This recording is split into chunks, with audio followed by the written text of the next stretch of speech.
To the great people of Vihiga County, I extend my deepest gratitude for the warmth of your welcome and the generosity of your hospitality. Ladies and gentlemen, from a historical perspective, Labor Day did not begin as a celebration the way we have it here today, but as a struggle for the dignity of workers, for fair working conditions, and for just remuneration. That struggle, born in the 19th century at the height of the Industrial Revolution, remains as relevant today as it was then. Yet in our time, we are faced with an equally pressing challenge: the urgent task of creating meaningful employment opportunities for our people, especially our young people. Each year, no fewer than 800,000 Kenyans enter the labor market, while the formal sector is only able to absorb just about 150,000. From the very outset, this administration has pursued a deliberate and decisive three-pronged strategy to expand opportunities for all: kazi kwa ground, kazi mitandaoni, and kazi majuu. In all that we do, in every policy we advance, and in every program we implement, one objective remains constant: to unlock opportunity, to empower our people, and to ensure that every Kenyan has a fair chance to work, earn, and fulfill their potential.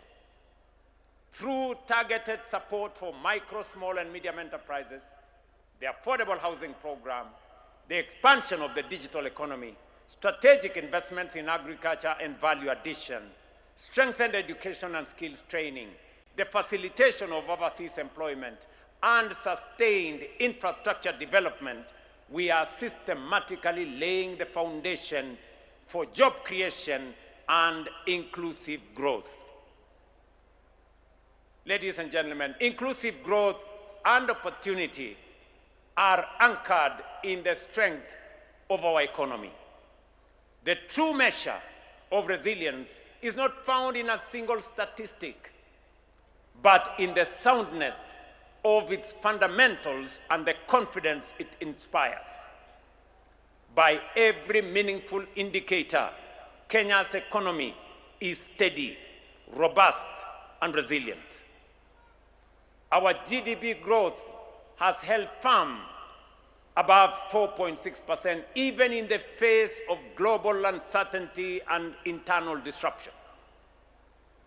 Inflation has been between 2.8% and 5.6% in this April, remains within the acceptable levels, particularly in the context of prevailing global pressures, while our foreign exchange reserves, standing at US dollars 13.3 billion, provide close to 6 months of import cover, safeguarding our microeconomic stability.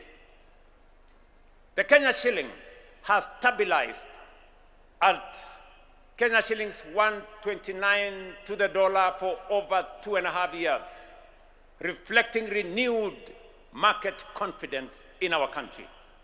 At the same time, key indicators from agriculture and construction to financial services continue to drive broad-based expansion, ensuring that growth is not only sustained but shared.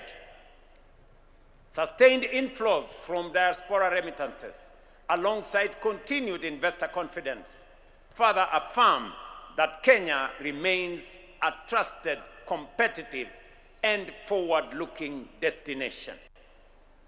But most importantly, this resilience is being felt where it matters most: in the lives of our people.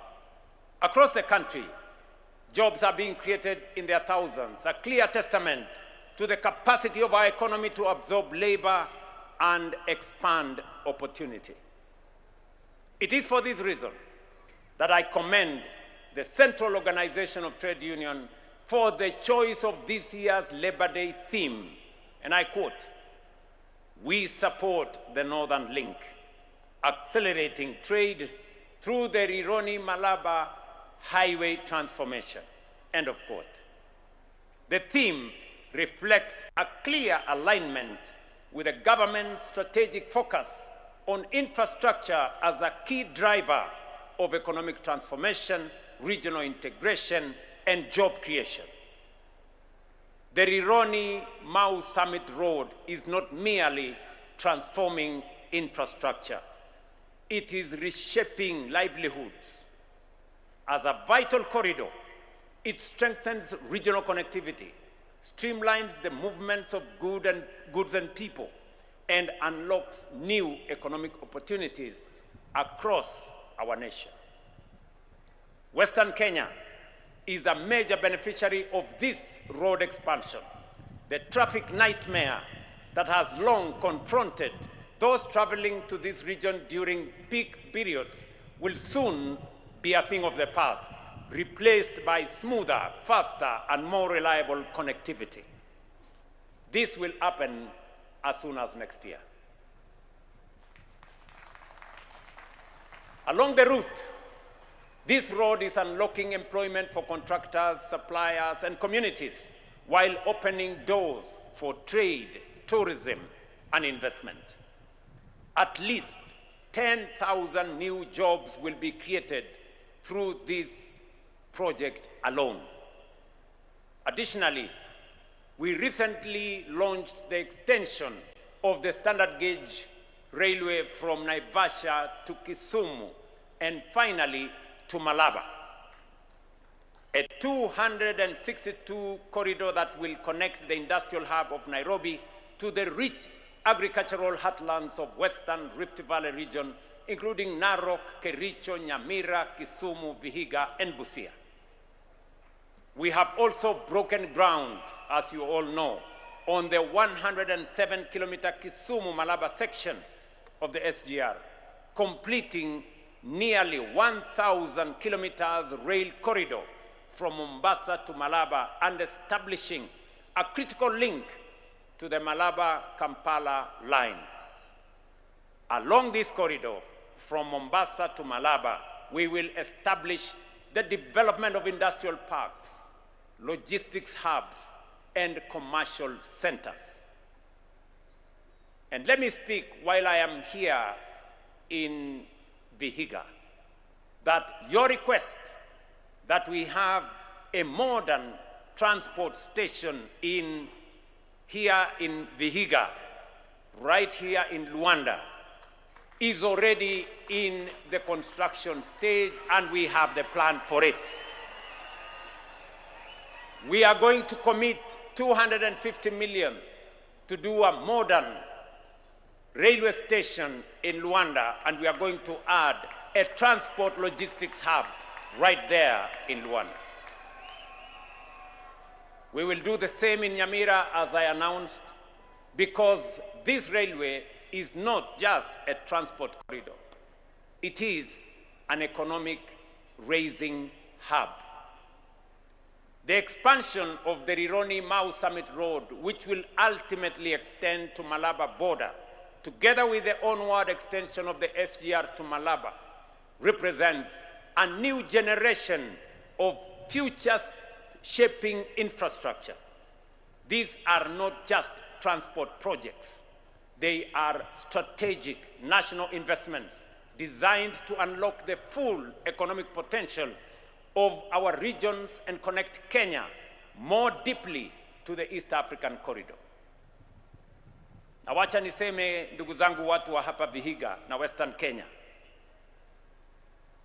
mradi wa SGR, mradi wa barabara ya kutoka Nairobi mpaka Malaba, mumesikia awamu ya kwanza itafika Mau Summit. Nataka niwaeleze ya kwamba kufikia mwisho wa mwaka huu pia tutakuwa tumeanza kandarasi ya kutoa hiyo barabara kutoka Mau Summit iteremuke kuja Eldoret, ikuje hapa Kakamega, iteremuke mpaka ifike Malaba. Njia nyingine itapitia Kericho iende Kisumu. Mimi nimesikia viongozi wengine wakisema ya kwamba hizi barabara infrastructure hazina maana. Mimi nashangaa sana. Wale wanatuambia hizi barabara hazina maana ni watu wanaishi na sisi hapa. Wakati barabara na reli zilikuwa zinajengwa siende mahali kwengine, hawakuzungumza. Leo wanatuambia hizi barabara hazina maana, reli hazina maana. Sijui wanataka kitu gani ni ya maana kwao. Ndio mimi nasema kuna watu wako na upungufu ya akili. Let me tell you, good people, this infrastructure we are building,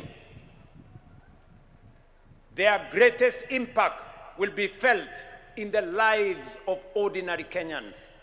These projects will generate jobs, stimulate enterprise, and attract investment along the corridor, ranging from logistics and manufacturing to trade and services.